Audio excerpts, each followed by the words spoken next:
점심 장사 준비가 한창입니다. 식당을 운영하는 유순열 씨. 이른 아침부터 분주한데요. 마음 편히 앉을 새가 없습니다.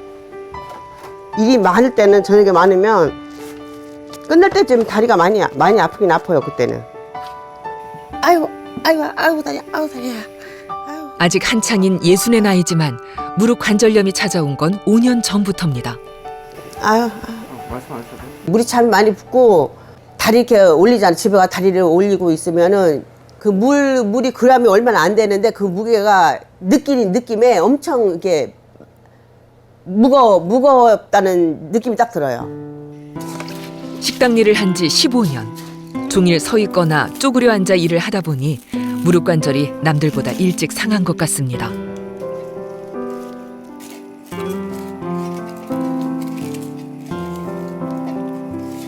내측에 있는 관절, 오른쪽, 이게 왼쪽입니다만 모두 관절 간격이 소실되어 있는 뼈와 뼈끼리 맞닿아 있는 우리가 이제 이런 상태는 관절염 말기, 사기라고 표현합니다. 기본적으로 엑스레이로만 따졌을 때는 이분은 인공관절 치환술을 하셔야 되는 분입니다. 그러지 않고서는 이 뼈가 뼈끼리 닿는 저 통증을 해결을 근본적으로 하긴 어렵습니다. 네. 하지만 인공관절 치환술이라는 게 쉽게 할 수 있는 수술이 아니죠. 무릎 관절 사이에는 연골이라 불리는 물렁뼈가 있어서 충격을 잘 견디게 해줍니다. 반월 연골판은 충격을 흡수하는 쿠션 역할을 하는데 관절을 오래 쓰다 보면 연골과 연골판이 망가지기 시작합니다.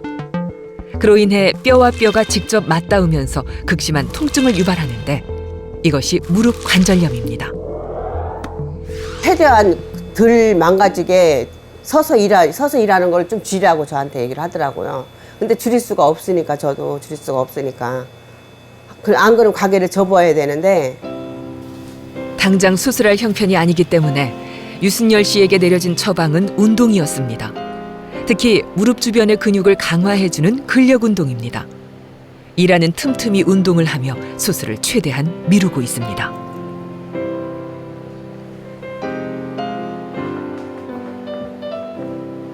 좋다고 하니까 하긴 하죠. 지금 한 6개월 정도 된 것 같아요. 그전에는 그냥 어쩌다 한 번씩만 했지 날마다 안 했거든요. 근데 지금은 이제 시간 날 때마다 이제 조금씩 하는 거죠.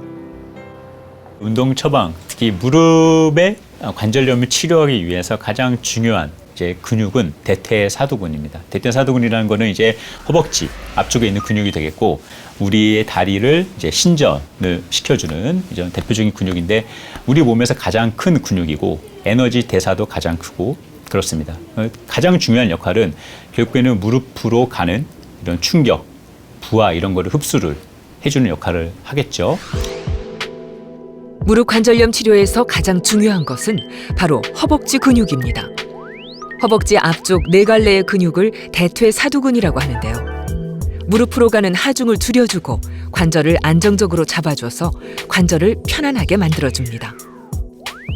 허벅지 뒤쪽에 햄스트링으로 알려진 슬굴곡근 역시 무릎 관절을 안정화시키고 관절의 움직임과 균형에 도움을 줘서 무릎 관절 건강을 지켜줍니다. 운동 처방을 받고 꾸준히 실천한 지 6개월. 유순열 씨의 무릎 상태는 어떨까요? 좋습니다. 바지 이렇게 한번 올라갈까요? 괜찮으세요? 특별히 아프진 않으시고.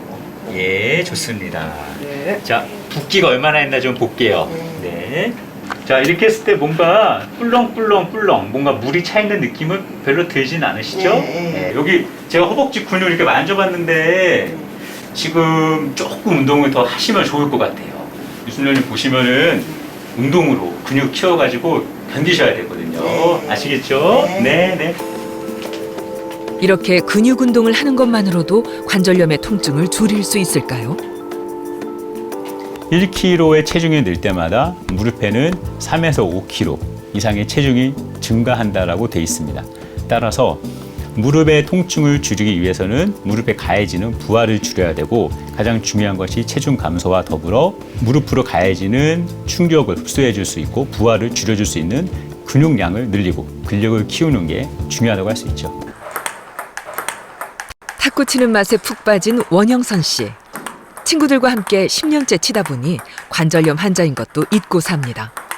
살을 빼는 데 도움이 되고 재미가 있어요. 일종의 습관처럼 이렇게 하고 싶은 마음이 더 많아서 힘을 빼고 좀 아껴 치는 거죠. 아껴서 조금씩. 하지만 결국 무릎에 무리가 가고 말았습니다. 나쁜 자세는 이렇게 걸어가다가 갑자기 뚝 하는 소리가 나면서 주저앉았어요. 그래서 그때 신랑이 업고 응급실을 갔어요. 치료를 받으러 가는 도중에 계단 하나를 내려가다가 또 왼쪽이 뚝 하고 끊긴 거야. 이렇게 일어서면 힘이 없어서 무릎이 쭉 접혀요. 그러니까 당연히 아무것도 못했지. 그날 이후 무릎이 붓고 통증에 시달렸습니다. 무릎에 물도 여러 번 빼야 했는데요.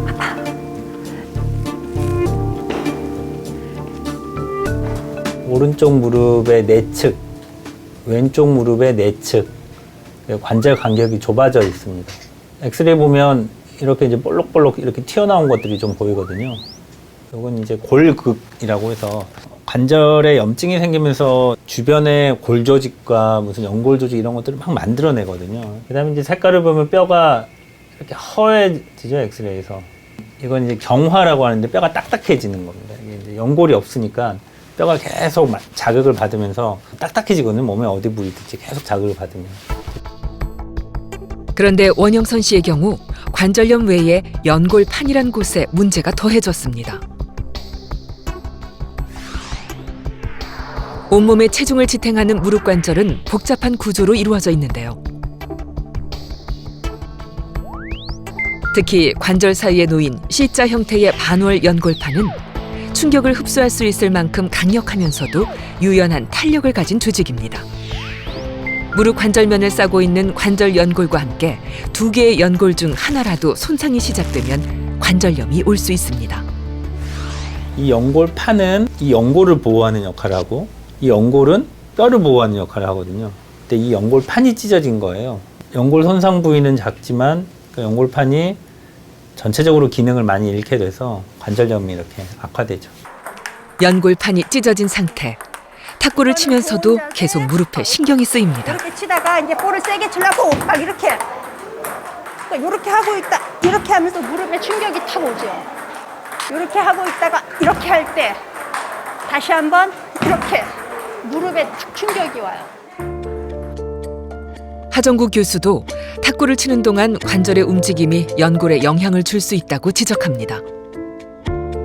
연골은 이렇게 수직으로 가해지는 이 압박력에는 좀 잘 견디는데 이렇게 미끄러지는 힘, 전단력이라고 하는데 이 전단력엔 좀 취약하거든요. 탁구 같은 운동 또는 뭐 배드민턴, 뭐 축구, 농구 이런 운동들은 자꾸 방향 전환을 하고 갑자기 멈추고 갑자기 출발하고 뭐 이런 운동들을 반복적으로 하게 되잖아요.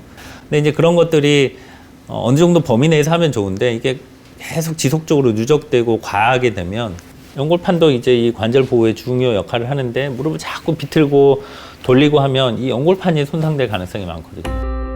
약물 치료도 중요하지만 하정구 교수는 원영선 씨에게 근력 운동을 함께 할 것을 권했습니다. 연골이 아픈 환자에게 이 근력 운동은 어떤 효과가 있을까요? 근육이나 뼈나 이런 것들이 어느 정도 기능을 유지해줘야 관절을 잘 쓰는 건데 가만히 있는다고 이 근육의 기능이 좋아지거나 뼈가 튼튼해지거나 연골이 생겨나거나 하지는 않거든요. 결국은 적당한 정도의 자극 그리고 적당한 운동을 해줘야 근육의 기능도 유지가 되고 연골도 적당한 자극이 있어야 이게 더 퇴화되지 않고 어느 정도 유지할 수 있거든요. 그래서 그런 측면에서는 아주 심할 때는 통증이 있으니까 뭐 억지로 하라고 해도 못하지만 그 심한 정도만 넘으면 뭐 약을 먹던 쉬든 해서 그걸 좀 넘고 나면 그 다음부터는 통증이 아주 심하지 않는 범위 내에서 운동을 꾸준히 해주는 게 아주 중요합니다. 운동은 근육만 만드는 것이 아닙니다. 운동을 해야 하는 데는 더 중요한 이유가 있습니다. 근력 운동을 할 때 근육에서 마이오카인이라는 호르몬이 많이 분비되기 때문입니다. 이 마이오카인 호르몬은 근육 주변을 비롯해 내장 지방과 췌장, 간, 혈관과 뼈, 피부에 이르기까지 인체 내 다양한 장기들에 영향을 미치며 도움을 주는 물질입니다. 마이오카인은 혈액을 타고 온몸을 돌면서 인슐린의 효율성을 높여 혈당을 낮춰주고 염증 물질도 잡아줍니다. 지방을 분해하는 작용도 하기 때문에 마법의 호르몬이라 불리기도 합니다.